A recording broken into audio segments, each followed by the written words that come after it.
Alhamdulillah al-qail walladzina qutilu fi sabilillahi falan yudilla a'malahum sayahdihim wa yuslihu balahum wa yudkhiluhumul jannata arrafaha lahum. Asyhadu an la ilaha illallah wahdahu la syarika lah wa asyhadu anna Muhammadan abduhu wa rasuluh. Allahumma salli wa sallim ala Sayyidina Muhammad wa ala alihi wa sahbihi ajma'in.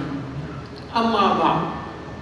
Fa ya ayyuhal muslimun ittaqullah usikum wa iyaya bitaqwallahi faqad fazal muttaqun. Qala Allah ta'ala ya ayyuhalladzina amanu ittaqullaha haqqa tuqatih wa la tamutunna illa wa antum muslimun. Muslimin yang dirahmati Allah, marilah kita meningkatkan keimanan dan ketakwaan kepada Allah Subhanahu wa taala dengan bersungguh-sungguh melaksanakan segala perintahnya dan meninggalkan segala larangannya. Mudah-mudahan kita akan digolongkan dalam kalangan hamba-hambanya yang beroleh kejayaan di dunia dan di akhirat. Bersempena sambutan Hari Pahlawan Negara pada 31 Julai, maka tajuk khutbah hari ini untuk kita hayati ialah perjuangan yang tidak akan mati. Pahlawan datang silih berganti. Hadirin sekalian, Allah Subhanahu wa taala telah mengarahkan orang-orang yang beriman supaya sentiasa bersedia membela agama Islam, mempertahankan negara dan berjuang dengan ikhlas dan berani. Allah SWT telah berfirman dalam surah At-Taubah ayat 14. A'udzu billahi minasyaitonir rajim. Qatiluhum yu'adzibuhumullahu bi'aydikum wa yuhzihim wa yansurkum 'alaihim wa yashfi sudura qaumin mu'minin. Shadaqallahul azim. Perangilah mereka, nescaya Allah akan menyiksa mereka dengan perantaraan tangan kamu, dan Allah akan menghinakan mereka serta menolong kamu menewaskan mereka, dan Dia akan memuaskan hati orang-orang yang beriman. Allah SWT menegaskan bahawa orang-orang yang mengaku beriman akan diuji sehingga jelas nyata orang-orang yang benar-benar berjuang dan berjihad mempertahankan agama, bangsa dan negara. Allah tidak mensia-siakan mereka yang berjuang kerana Allah SWT. Malah Allah mengurniakan pahala berlipat kali ganda, sebagaimana firman Allah dalam surah An-Nisa ayat 96. A'udzu billahi minasyaitonir rajim. Darajatin minhu wa maghfiratan wa rahmah wa kana Allahu ghafuran rahima. Shadaqallahul azim. Yaitu beberapa darjat kelebihan daripadanya dan keampunan serta rahmat belas kasihan. Dan ingatlah, adalah Allah Maha Pengampun lagi Maha Mengasihani. Hadirin jemaat yang dirahmati Allah, jati diri pahlawan negara seperti pejuang kemerdekaan, tentera, polis dan anggota keselamatan lain adalah sangat kuat dan sangat berkesan dalam perjuangan membebaskan dan mempertahankan tanah air daripada cengkaman musuh dari tahun 1511 sehinggalah merdeka. Kepercayaan dan keyakinan pahlawan negara terhadap pegangan Islam dapat dilihat jelas dan diketahui dalam sejarah mereka menjadi punca kekuatan jati diri pahlawan negara. Catatan sejarah menunjukkan bahawa pejuang-pejuang pembebasan tanah Melayu belajar dan mengamalkan ilmu-ilmu Islam dengan bersungguh-sungguh seperti ilmu tauhid, fiqh dan tasawuf yang merupakan asas agama Islam bagi menguatkan perjuangan mereka. Apabila merasakan kehidupan tercabar, negara terjajah, tiga ilmu inilah yang menjadi pengikat, membentuk kesatuan ummah dan mencetus jihad serta menyuntik semangat keberanian dan semangat rela berkorban mereka demi agama, bangsa dan tanah air. Pahlawan-pahlawan negara gagah menentang penjajah menggambarkan bahawa mereka mempunyai kefahaman agama yang tinggi, bahawa mempertahankan agama dan negara adalah kewajipan fardu ain. Malah kebanyakan pahlawan negara adalah golongan ulama atau anak-anak murid kepada para ulama. Sebagai contoh, perkembangan yang menimpa umat Islam di negeri-negeri Melayu pada zaman penjajahan telah mendapat perhatian serius dalam kalangan ulama-ulama keturunan Melayu yang sedang menuntut dan mengajar di Mekah, antaranya Syekh Daud bin Abdullah Al-Fatani. Dalam kitab-kitab tauhid, fiqah dan tasawuf beliau, Syekh Daud selalu menekankan kewajipan umat Islam untuk berjihad sekiranya negeri mereka dijajah oleh orang-orang kafir. Hukum jihad ini kekal sehingga umat Islam mendapat kembali negeri yang dikuasai oleh orang-orang kafir. Berpegang kepada pesanan-pesanan ini, pahlawan-pahlawan negara bertekad untuk menentang penjajah dari kalangan yang kafir. Selain itu, perwira-perwira negara ini berjuang dan berjihad membebaskan penderitaan rakyat yang dibebani dengan berbagai jenis penindasan seperti cukai-cukai yang melampau yang dikenakan kepada rakyat oleh penjajah pada ketika itu. Hadirin jemaat yang dikasihi sekalian, berakhirnya era perjuangan pahlawan-pahlawan negara ketika itu tidaklah berarti berakhirnya perjuangan pada hari ini. Mereka yang mencetuskan penentangan pada pihak penjajah tanpa rasa gentar demi mempertahankan agama dan tanah air tercinta, walaupun kemenangan tidak berpihak kepadanya, maka hari ini hendaklah kita meneruskan semangat jihad mereka tanpa rasa takut dan pengecut.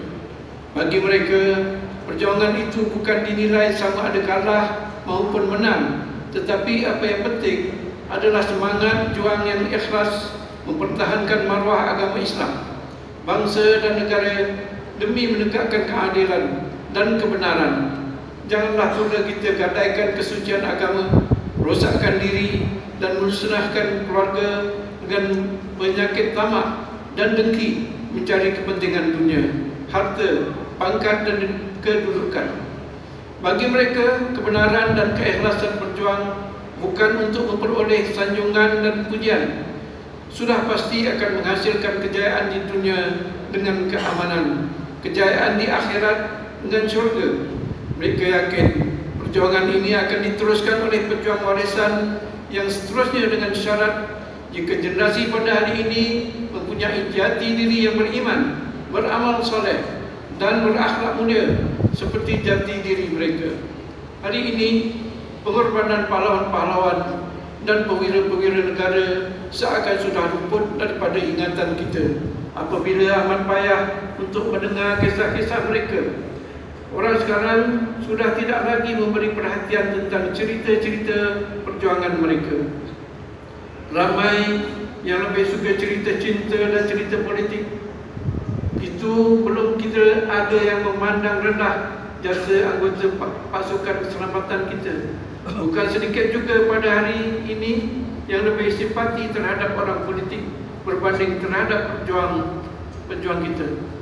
Kerana itu, kita perlu mengetahui sejarah dan cerita perjuangan mereka bagi memupuk semangat cintakan agama, bangsa dan tanah air untuk mengekalkan ketuhanan Melayu dan kesejahteraan negara.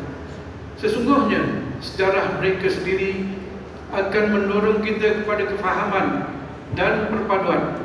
Sejarah mereka memainkan peranan penting sebagai pencari kebenaran, membentuk sikap yang berani dan sayangkan keamanan dan bencikan perpecahan. Jika kita membaca dan mendengar kisah dan cerita para perwira negara, ternyata dan terserahlah kesucian jiwa dan keikhlasan hati mereka. Pribadi seperti ini menyebabkan musuh negara berasa gerun jika bertemu dengan perwira negara. Mereka sanggup mengorbankan masa muda mereka untuk berjuang demi agama dan negara, meninggalkan keluarga, insan tersayang dan kampung halaman demi sebuah perjuangan jauh di hutan belantara yang berdurikan musuh yang tidak kenal arti kemanusiaan. Hadirin yang dimuliakan, sebenarnya Allah menghendaki umat Islam memerangi musuh Allah, musuh Islam dan musuh negara, untuk menguji umat Islam sehingga ketahui siapakah yang benar-benar beriman dan berjihad bersungguh-sungguh. Kalau Allah berkehendak membinasakan musuh-musuhnya, nescaya dapat dibinasakannya dengan segera dengan kudratnya tanpa mengerahkan umat Islam memerangi mereka. Allah berfirman dalam surah Muhammad ayat 4, A'udzubillahi minasyaitonirrajim. Walau yasha'ullahu lantasara minhum walakin liyabluwa ba'dakum biba'd. Sadaqallahul azim. Apabila Allah menghendaki, nescaya Allah membinasakan mereka, tapi Allah hendak menguji sebagian kamu dengan sebagian yang lain. Semoga perjuangan pahlawan negara diterima Allah dan dihapuskan dosa, dianugerahkan pahala yang berlipat kali ganda. Semoga sejarah perjuangan mereka dapat dihayati serta diingati oleh generasi hari ini dan akan datang. Semoga pemergian mereka meninggalkan jasa dan nama yang baik serta dapat dicontohi oleh kita semua. Semoga semangat dan keberanian perwira negara kita menjadi inspirasi kepada anak-anak muda sekarang bagi mencintai dan mempertahankan tanah air, agama Islam dan bangsa yang tercinta. Marilah kita sama-sama berdoa kepada Allah agar dicucuri rahmat dan keampunan kepada roh pahlawan-pahlawan kita yang gugur syahid dan ikhlas dalam perjuangan mereka. Ganjaran mati syahid fi sabilillah ini adalah lebih besar dan tidak dapat manusia tentukan dan hitungkan. Allah SWT berfirman dalam surah Muhammad ayat 4 hingga 6 yang bermaksud, dan orang-orang yang telah berjuang serta gugur syahid pada jalan Allah, yakni mempertahankan agamanya, maka Allah tidak sekali-kali akan mensia-siakan amal-amal mereka. Allah akan memimpin mereka yang berjuang ke jalan pendapat sebaik-baik balasan dan menjadikan keadaan mereka baik dan berguna di dunia dan di akhirat, serta memasukkan mereka ke dalam syurga yang telah dijanjikan dan diterangkan sifat-sifatnya kepada mereka. Hadirin jemaat yang dikasihi sekalian, bagi mengakhiri khutbah ini, marilah kita mengambil pengajaran seperti berikut. Pertama, umat Islam hendaklah yakin bahawa perjuangan mempertahankan kesucian Islam dan kedaulatan negara adalah suatu kewajipan yang diperintahkan oleh Allah SWT kepada setiap Muslim. Kedua, umat Islam hendaklah mencontohi dan menghargai perjuangan dan pengorbanan pahlawan-pahlawan negara yang ikhlas menyelamat dan mempertahankan negara. Ketiga, umat Islam yang berjuang dan berjihad pada jalan Allah hendaklah yakin dengan janji-janji Allah yang memberikan kemenangan di dunia, dikurniakan mati syahid dan ganjaran syurga di akhirat kelak. Keempat, umat Islam janganlah melupakan jasa-jasa pahlawan negara, bahkan sentiasalah mendoakan kebaikan untuk mereka. A'udzubillahi minasyaitonirrajim. Alladzina kafaru wa saddu an sabilillahi adalla a'malahum. Orang-orang yang kafir serta menghalangi dirinya dan orang lain dari jalan Allah, Allah sia-siakan segala amal mereka. Surah Muhammad ayat 1. Barakallahu li wa lakum fil Qur'anil azim wa nafa'ani wa iyyakum bima fihi minal ayati wadh-dhikril hakim. Wa taqabbal minni wa minkum tilawatahu innahu huwas samiul alim. Aqulu qawli hadza wa astaghfirullahal azim li wa lakum wa lisairil muslimina wal muslimat fastaghfiruhu innahu huwal ghafurur